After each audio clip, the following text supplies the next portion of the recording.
হরে কৃষ্ণা। আজ আমরা কোথায় যাচ্ছি সেটা আপনাদের একটু পরেই জানাচ্ছি।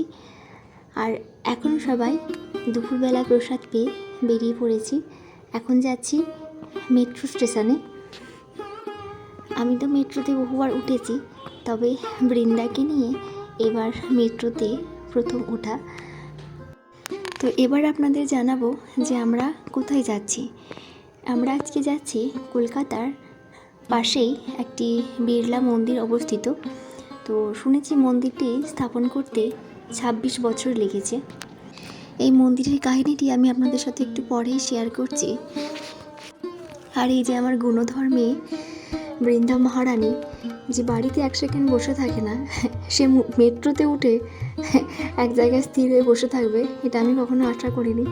তো ও মেট্রোর মধ্যে একবার ওই দিকে যাচ্ছে আর একবার এই দিকে আসছে, আর আমার জামাইবাবু কন্টিনিউ ওর পেছনে ছুটছে। তো যাই হোক, দিদি বাড়ি গিয়ে আমার একটু চাপ ছিল না বৃন্দাকে নিয়ে, কারণ ওখানে মা, দিদি, জামাইবাবু সবাই মিলে ওকে সামলাচ্ছিল, এই একটু রেস্ট পাওয়া। তো এখন আমরা চলে এসেছি সেই বিড়লা মন্দিরে। এই মন্দিরটিকে বলা হয় স্বামীনারায়ণ মন্দির। এই মন্দিরটি আপনারা রাজস্থান, হায়দ্রাবাদ, দিল্লি এইসব জায়গায় গেলেও দেখতে পাবেন। ভীষণ সুন্দর একটি মন্দির, ভীষণ সুন্দর একটা পরিবেশ, আর মন্দিরের ভেতরটা ভীষণ পরিষ্কার পরিচ্ছন্ন, এটা খুব ভালো লাগলো। আর এই মন্দিরের ভেতর যে দেবদেবী রয়েছে, ভেতরে যেহেতু ক্যামেরা করা অ্যালাউ ছিল না, তাই সেটা আর ভিডিও করতে পারিনি।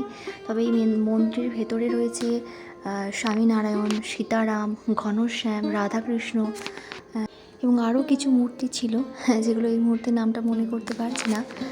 তো এখন মন্দির দর্শন করে এখন সবাই মিলে বসে আইসক্রিম খাচ্ছি। আমরা তো কোথায় গেলে শুধু আইসক্রিমই খেতে পারি, আর কিচ্ছু খেতে পারি না। তো আজ এই পর্যন্ত। হরে কৃষ্ণা।